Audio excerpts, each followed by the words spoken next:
أعوذ بالله من الشيطان الرجيم بسم الله الرحمن الرحيم الطلاق مرتان فإمساك بمعروف أو تسريح بإحسان ولا يحل لكم أن تأخذوا مما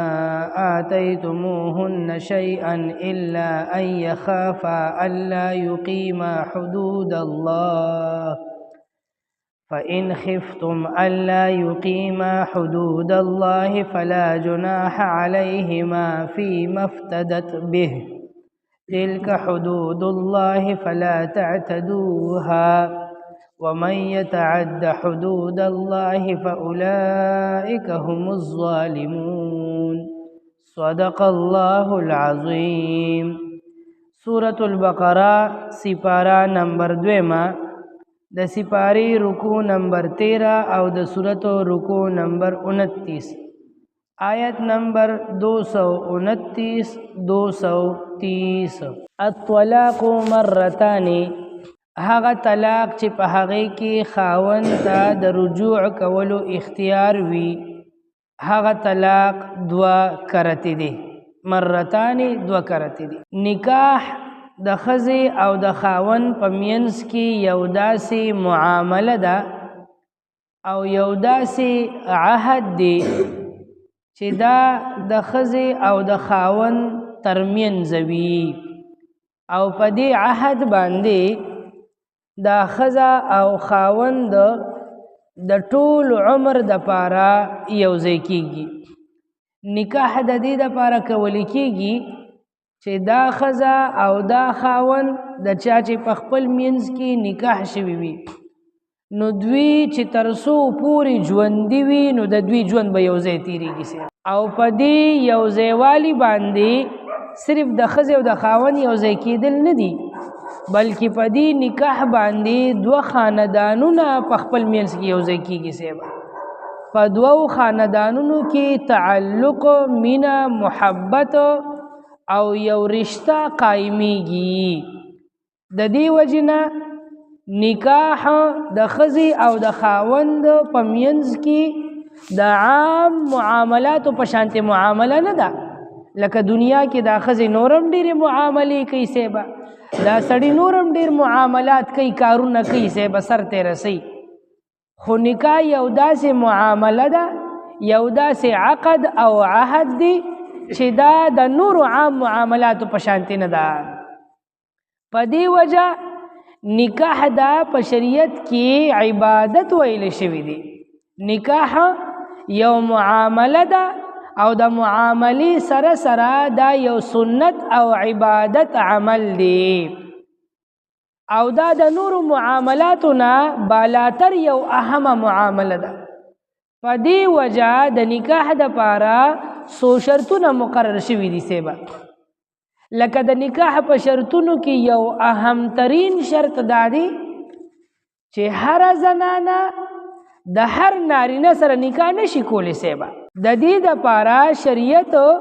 خپل حدود او قواعد مقرر کړي دي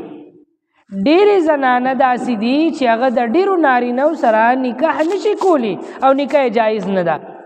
لکه پلار او لور نکاح نشي کولی سیبا رور او خور نکاح نشي کولی سیبا مور او زوی نکاح نشي کولی سیبا ترو او رویرا نکاح نشي کولی سیبا ماما او خورزا نکاح نشي کولی سیبا ترور او روارو ترور او خرئی نکاح نشي کولی نکو او نوسه دغه نیا او نوسی او داسې نور ډیر شي بعض زنانه او بعض نارینه دي چې د هغوی په منځ کې الله تعالی یو داسې حد مقرر کړی دی چې هغوی هغه حد نشي پار کولی او د هغوی نکاح نشي کېدی نو د یو زنانه او د نارینه په خپل منځ کې د نکاح کولو دپاره باقاعده قواعد او شرایط مقرر شوي دي نو د نکاح د په شرطونو کې یو اهم ترین شرط دا دی سیبا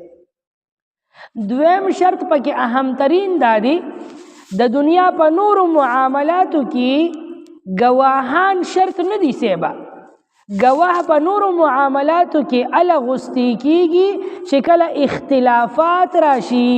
لکه په عدالت کې په یو مسله کې جنگ جګړه راپیښه شي سیبا پس مکه معامله شي په بل الوی گواهان راولې. نو د دنیا په نورو معاملاتو کې گواهان ال غستی کیږي چې کله اختلاف پیدا شي، چې اختلاف نه وي گواهانو ته ضرورت نشته.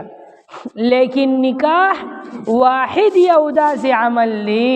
چې دلته هیڅ قسم اختلاف نشته، بلکې یو ځایوالی دی،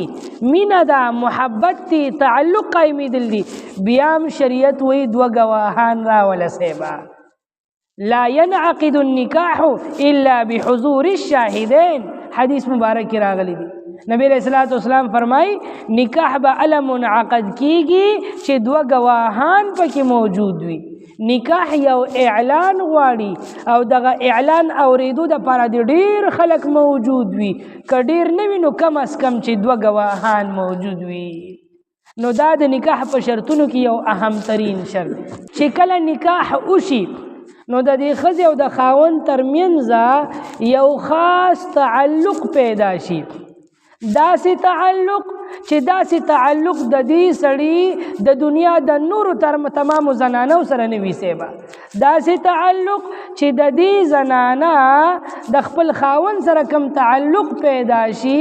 دا تعلق د دې زنانه د خپل خاوند نه علاوه د دنیا یو سړي سره نشي پیدا کېدی سیبا. دا یو اهم ترین ربط او تعلق پیدا شي او دغه تعلق په برکت باندې شریعت د دې دپاره څه قواعد څه اصول په هر زمانه کې په هر معامله کې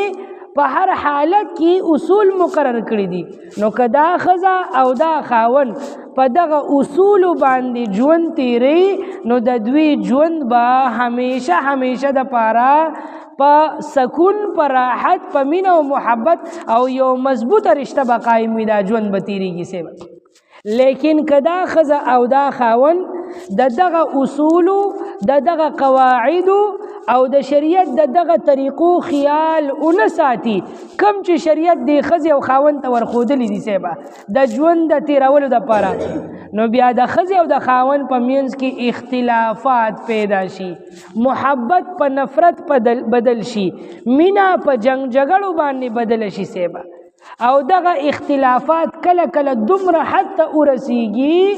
چې د خاوند د ښځې سره ژوند تیرول ګران شي، د ښځې د خاوند سره ژوند تیرول ګران شي. اوس چې کله دا اختلافات دومره حد ته ورسیږي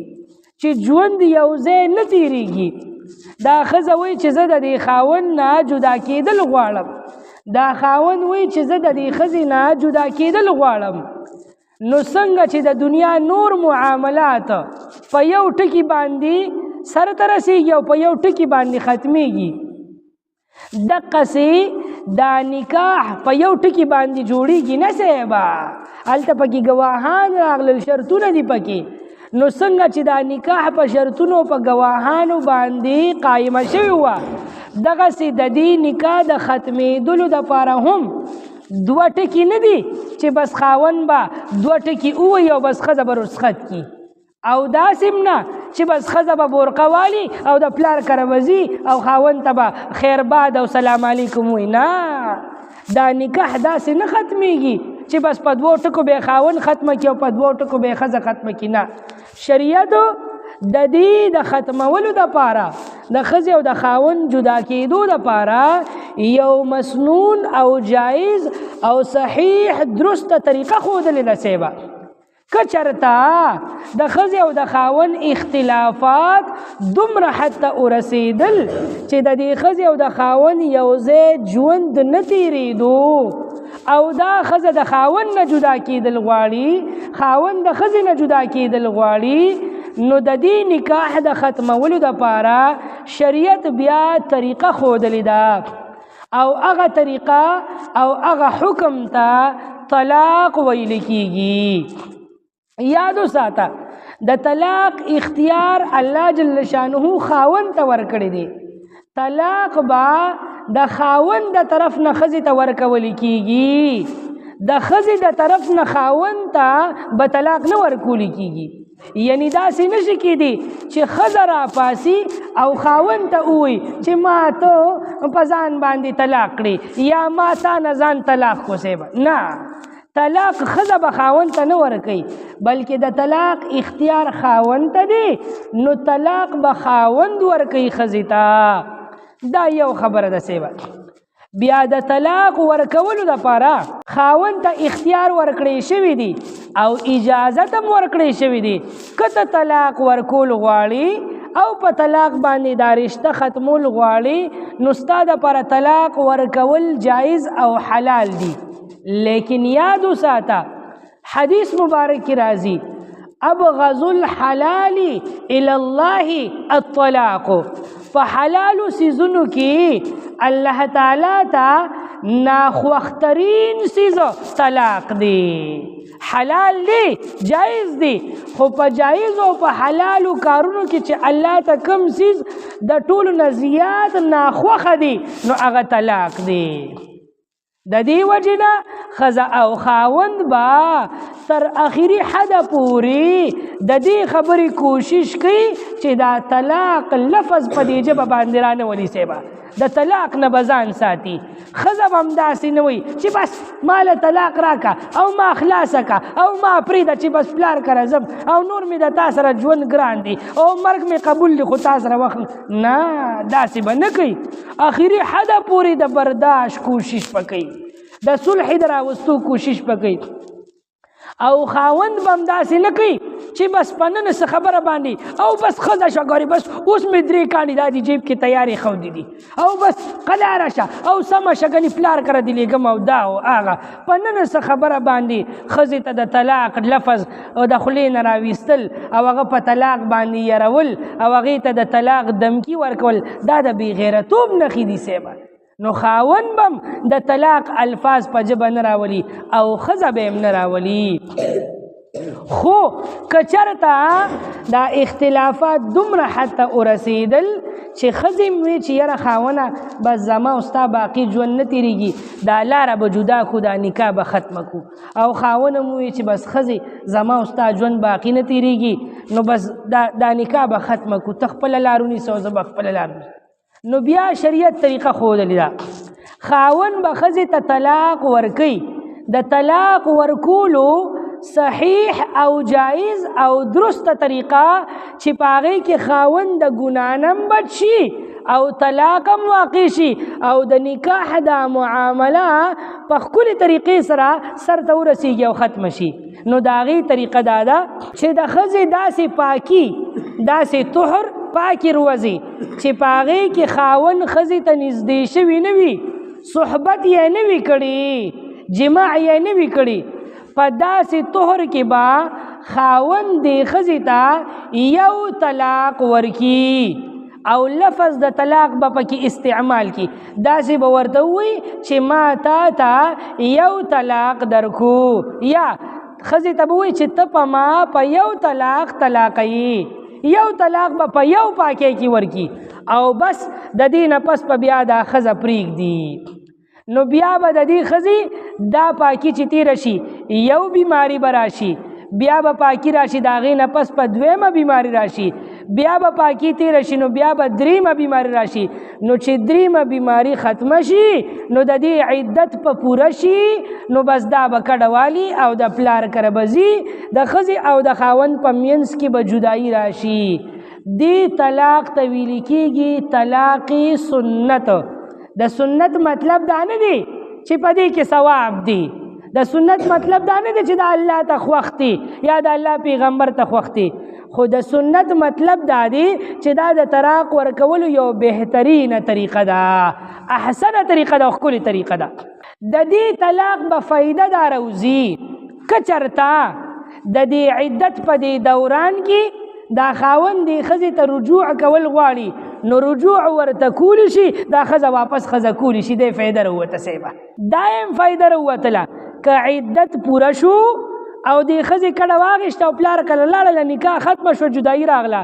او دې اوس دا ښځه کول غواړي نو بیا یې هم ښځه کولی شي، صرف نکاح به وکړي، په عدت کې نکاح هم نه صرف رجوع به وکړي یا په ژبه باندې یا به صحبت وکړي. او که عدت پوره شو جدائی راغله نو بیا هم دا ښځه کولی شي صرف نکاح به وکړي.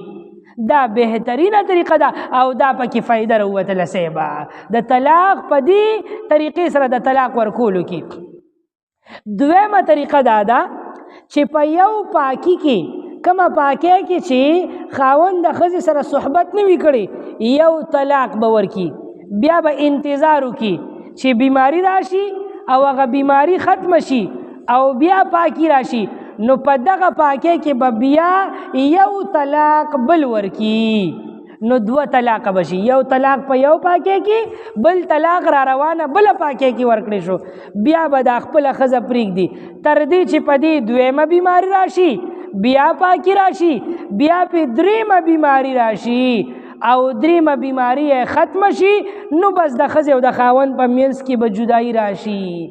دا د طلاق ورکولو بهترینه طریقه ده ښکلې طریقه ده او جایز او مناسب او درسته طریقه ده. دې طلاق ته ویل کېږي طلاق احسن ښکلې طلاق ښکلې طریقې سره طلاق ورکړی شو. دې کې هم فایده دا ده که چېرته دا خاوند د عدت په دوران کې رجوع کول غواړي نو رجوع کولی شي او دا ښځه کولی شي په دوو ټکو باندې. داسې به ورته وایي چې ما تا ته رجوع وکړله یا به صحبتو کې جماع به وکړي یا که چېرته دا عدت پوره شو او د ښځې او د خاوند په منځ کې جدایي راغله او دا خاوند واپس دا ښځه کول غواړي نو بیا یې هم ښځه کولی شي صرف نکاح به وکړي چې ښځه پرې رضا وي. نو په دې دوو طلاقونو کې دا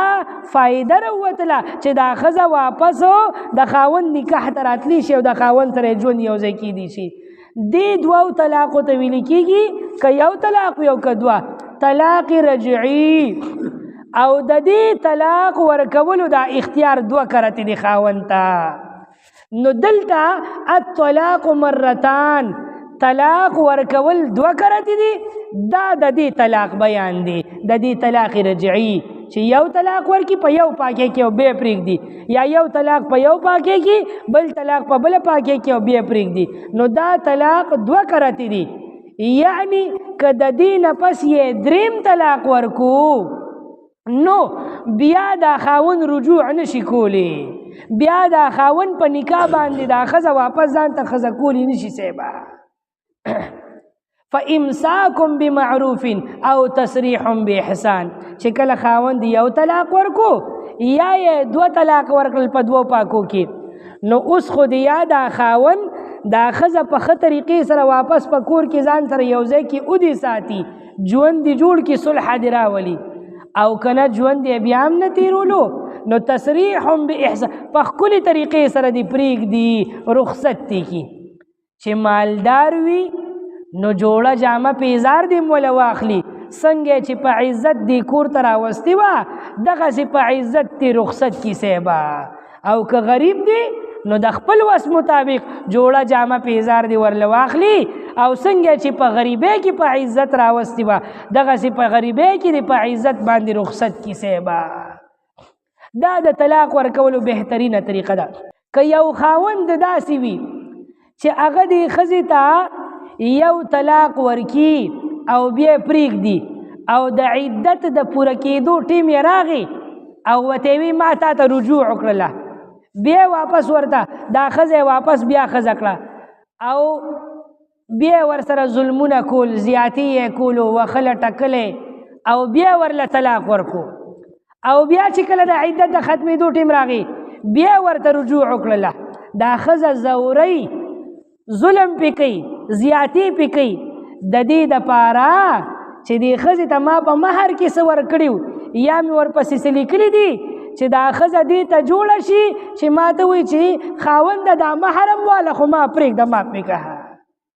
نو په داسې صورت کې خاوند که ښځې ته طلاق ورکوي او بیا رجوع کوي بیا طلاق ورکوي بیا رجوع کوي نو رجوع خو به دوو طلاقو پورې کوي په درېیمه پیره کې خو یې نشي کولی خو په دې دوو کې هم کړی را کړی او دې ته یې جوړوي چې مال یې څه راکړي هغه چې کوم مهر یې ورکړی د هغې د قبضه کولو کوشش دې کوي. نو الله وایي ولا یحل لکم ستاسو دپاره حلال نه دي ان تأخذو چې تاسو واخلئ مما هغه څه آتیتموهن څه چې تاسو دې بیبیانو ته ورکړي وو شیئا څه څیزه مهر کې چې څه ورکړي وو او دا دې واپس اخیستل غواړي طلاق ورکې او زورې ظلم پکې الله وایي دا درله حلال نه دي الا ان یخافا الا یقیما حدود الله مگر دا چې دا ښځه او خاوند ویریږي چې دوی د الله حدونه نشي قایمولی. که ظلم د خاوند د طرف نه کېدو او ښځې ورته وي چې زما دا محرم واله خو ماله طلاق راکړه پرېمې ده نو طلاق خو به ورکړي خو خاوند که د ښځې نه دا مهر او دا نور څه اخلي راغلي نو دا به د خاوند دپاره حلال او جایز نه وي په دې ګناهګارېږي الټه. او که ظلم د ښځې د طرف نه کېدو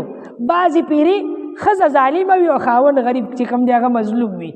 نو که ښځه ظالمه وه او خاوند مظلوم او بیا ورته ښځې وي چې دا مهر هم واخله خو ماله طلاق راکړه نو بیا چې خاوند طلاق ورکوي او هغه مهر وغیره ترې اخلي نو په داسې صورت کې به خاوند ګناهګار نه وي او دغه مال اخیستل به ورله جایز او حلال وي. نو دغه خبر الله کوي الا ان یخافا که دا ښځه او خاوند په دې خبره یریږي الله یقیما حدود الله چې دوی به د الله حدونه قایم نه کړي شي نو خاوند دې ترې مهر والي او ښځې ته طلاق ورکړي ښځه دې رخصت کړي سیبا. فإن خفتم پس که چرته تاسو ویریدې دلته یو بله مسله ذکر کیږي سیبا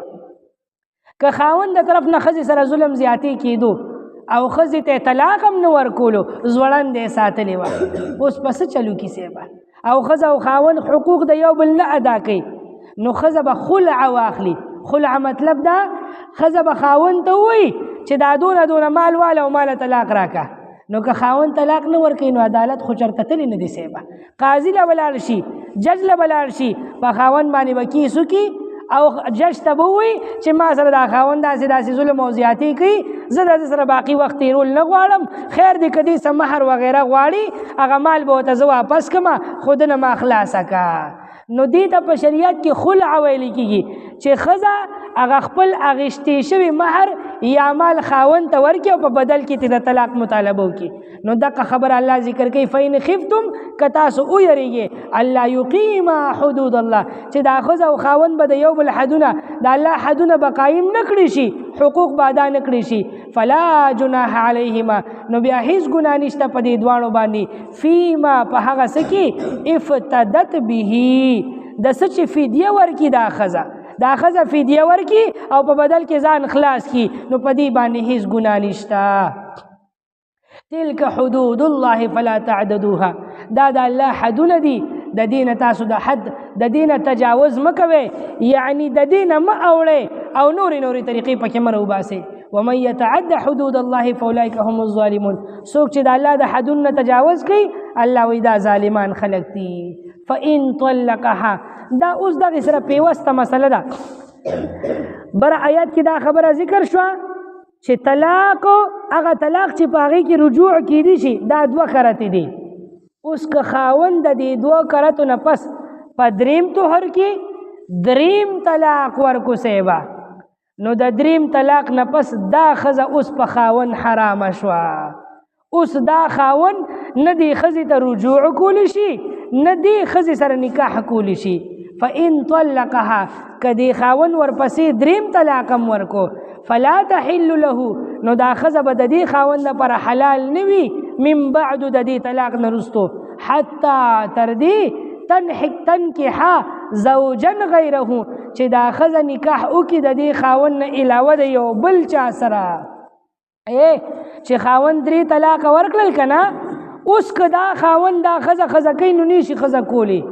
اله به کوي چې دا ښځه عدت تیر کړي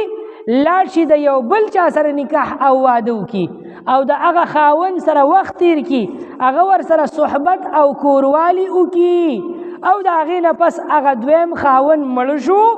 یا هغه دویم خاوند په رضا طلاق ورکو او بیا د هغې هغه عدت تیر شي نو که د هغې نه پس دا اولنی خاوند د دې ښځې سره نکاح کول غواړي نو اوس ورله جایز دي او دقه ته ویل کېږي حلاله شرعیه. فإن طلقها که چېرته دغې دویم خاوند هم دې ښځې ته طلاق ورکو او پرې یې ښودله نو فلا جناح علیهما نو اوس په دې اولني خاوند او په دغه ښځې باندې هېڅ ګناه نشته ان یتراجعا چې دوی په خپل منځ کې یو بل ته رجوع وکړي او دوباره نکاح وکړي په شرط د دې ان ظن ان یقیما حدود الله که د دې دواړو دا خیال وي چې مونږ به د الله حدونه قایم کړي شو او د یو بل حق به ادا کړي شو. وتلک حدود الله یبینها لقوم یعلمون دا د الله حدونه دي الله یې بیانوي هغه قوم ته کم قوم چې علم او پوهه حاصلوي. دلته یو اخیره مسله دا هم یاده که صاحبې که یو خاوند ښځې ته د بیمارۍ په حالت کې طلاق ورکو نو طلاق به واقع شي خاوند پې ګناهګار دی او دې طلاق ته طلاق بدعي ویل کېږي دا بدعي طلاق دی احسن او سنت طلاق نه دی. که یو خاوند خپلې ښځې ته د پاکۍ په حالت کې 2 طلاقه ورکړل یا 3 طلاقه ورکړل نو طلاقونه به همدغه ټول واقع شي خاوند به ګناهګار وي او دې طلاق ته هم طلاق بدعي ویل کېږي او طلاق به واقع شي. سیوا که یو خاوند ښځې ته 100 طلاقه ورکړل 1000 طلاقې ورکړل نو طلاقونه به 3 واقع کېږي د 3 نه علاوه دا څومره چې د ویلي دي دغه به عبث وي او په دې باندې به خاوند ګناهګار وي د الله په دربار کې به د پکړ کېږي په دې باندې. نو کوشش به دا کې چې طلاق به هغه طریقې سره ښځې ته ورکې که ضرورت وو الا کومه طریقه چې شریعت ښودلې ده سیبه نه به د بیمارۍ په حالت کې طلاق ورکې نه به په هغه پاکۍ کې طلاق ورکې کم پاکۍ کې چې خاوند د ښځې سره صحبت کړی وي او نه به په پاکۍ کې د یو نه زیات طلاقونه ورکې 2-3 طلاقه به نه ورکې د هغې نقصانات شته او فایدې نشته سیبه. نقصانونه یې دا دي چې یو به په ښځې عدت ډېر زیات اوږد شي سیبه بل دا چې دا ښځه بیا ته ښځه کولی نه شي نه رجوع کولی شي او نه نکاح کولی شي بیا به ځي بل خاوند سره به نکاح کوي او که هغه طلاق ورکړو یا ته هغه مړ شو نو بیا ته نکاح او بیا به تا سره یا واده کوي یا به سره نه کوي یا به نکاح کوي یا به نه کوي. نو طلاق کې ډېر احتیاط پکار دی صاحب ډېر احتیاط او د طلاق ورکولو شریعت طریقه ښودلې ده نو په هغې طریقې سره به طلاق ورکې د هغې نه به تجاوز نه کې نه به اوړي. زمونږ دا خلک صاحبه جاجر یې ډک کړي وي او بس د مرچکو بوجۍ ته وخیږي او بس اوچتېږي او راخلاصېږي او وروستو بیا استاد جي راشي استاد جي بس پوه نه شومه نو بس دماغو مې کار نه کړو نو چې هغه وخت کې د دماغو کار نه کوو اوس ایراب ته ودانګه او ښه ډېرې غوپي ووخه چې اوس د دماغ کار وکړي صاحبه داسې چل به نه کوې په ځان به پیریان نه راولي. یو پکې دا مسله م یاده کړه که یو خاوند ښځې ته 3 طلاقه ورکړل په یو ځای ورکړل او که بیل بیل یې ورکړل داسې ورته وي چې ته طلاقې یا ورته وي چې ته په 3 کاڼي طلاقې نو طلاقونه به 3 واقع کېږي یو به نه واقع کېږي او دا د پیغمبر علیه الصلاة والسلام په زمانه کې هم شوي دي. وی حضور پاک لا یو صحابي راغی او د یو چا په باره کې ورته وي چې هغه پلان کې خپلې ښځې له 3 طلاقه ورکړي دي. وی نبی علیه الصلاة والسلام د غصې نه سور شو او په دې تندي کې د غصې هغه رګ راوپړسېدو او د مجلس نه پاڅېدو او وی نبی علیه الصلاة والسلام ارشاد وفرمایل په غصه کې چې زه به په تاسو کې موجود یم او تاسو به د الله په کلام باندې لوبې کوئ د الله په قرآن پورې به ټوقې کوئ یعنی داسې به کوئ. دې باندې حضور پاک دومره غصه شو چې یعنی دا 3 طلاقې ولې ورکړل یو به یې ورکړي وو 2 طلاقه به یې ورکړي وو چې د رجوع کولو ګنجایش خو یې پکې پرېښي وو که نه نو 3 طلاقې ورکول دا ګویا چې د الله په قرآن پورې ټوقې کول دي. نو چې 3 طلاقه دې ورکړل نو 3 به واقع کېږي د الله په کلام پورې چې ټوقې کې نو بیا په هغې کې تا ته د رجوع اختیار نه وي سیوا. او حدیث مبارک کې دام راغلی دی وی چې کم خاوند ښځې ته طلاق ورکوي طلاق 2-3 پکې نشته دي سیوا وی په دې طلاق باندې الله دومره خفه شي او دومره غوسه شي چې د الله عرش په خوځېدو شي او فرشتي وتښتي او خوا بل خوا او الله ته په سجده باندې پروزي چې خدایه د الله د عرش په مونږ باندې رو غورځېږي د الله عرش په خوځېږي نو بنده به ډېر احتیاط کوي او ډېر په احتیاط سره به د ژبې نه الفاظ وباسي ګډې وډې خبرې به نه کوي ښه نورم پکې یو څو مسلې دي خو زه انشاءالله هغه به سبا شي الطلاق مرتان هغه طلاق په کوم طلاق کې چې د رجوع کولو اختیار وي هغه طلاق مرتان دوه کرتې دي دوه کرتې به ورکولی کېږي سیبه فامساکم بمعروف نو بس یا په ښه طریقې سره ساتل دي او ایثارول دي د دې ښځې او تسریح باحسان یا خوشی کول دی پریخودل دی رخصتول دی باحسان په ښکلې طریقې سره یا ښکلې طریقې سره وساته یا ښکلې طریقې سره رخصت کا ولا يحل لكم او حلال ندی ستاسو د پاره ان تاخذوا چې تاسو واخلې مما هغه څه آتیتموهن څه چې تاسو ورکړي دي بیبیانو ته شیئا د څه څیز نه یعنی مهر الا مگر دا چې ان یخافا ویریږي دا ښځه او خاوند الله یقیم حدود الله د دې خبرنا چې دوی به قایم نکړي شي حدونه د الله تعالی نو که بیا خاوند مهر واخلي او د ښځې او د خاوند په منځ کې جدایي راشي نو بیا ټیک ده فإن خفتم نو بس کچرته تاسو ویریده الله یقیم حدود الله د دې خبرنا چې دا ښځه او خاوند به قایم نکړي شي حدونه د الله تعالی فلا جناح علیهما نو هیڅ ګناه بنوي په دې دواړو باندې فیما په هغه څه کې افتدت به د څه چې فدیه ادا کړي دا ښځه چې فدیه ورکړي او د خاوند نه ځان خلاص کړي تلك حدود الله دا حدونه د الله تعالی دي فلا تعتدوها نو بس تاسو تجاوز مکوي د دینه ومن يتعد حدود الله او څوک چې تجاوز کوي د الله د حدونو فاولئک هم الظالمون نو بس دا خلق ظالمان دي فان طلقها بس کچرتا دی خاون طلاق ورکو دی خزیتا دریم طلاق فلا تحل له نو دا بیبي او دا خزبا حوز حلال نوی د دې اول خاوند لپاره من بعد رستو د طلاق ورکولنا حتی تردی تنکحا چې نکاح وکي زوجا غیره د دې خاوند علاوه د یو بل خاوند سره فإن طلقها نو بس کچرتا دغه دویم خاوند دغه ښځې ته طلاق ورکړلو فلا جناح نو بس هیڅ ګناه بنوي علیهما په دې اولني خاوند او دې ښځې باندې ان یتراجعا د دې خبري چې دا دواړه رجوع وکي او یو ځای والی وکي یعنی واپس نکاح وکي ان ظن کچرته یقین او ګمان وي د دې دواړو ای یقیما چې دوی به قایم کړي شي حدود الله حدونه د الله تعالی وتلك حدود الله او دا حدونه د الله تعالی دي يبينها چې بیانوي الله تعالی لقوم يعلمون د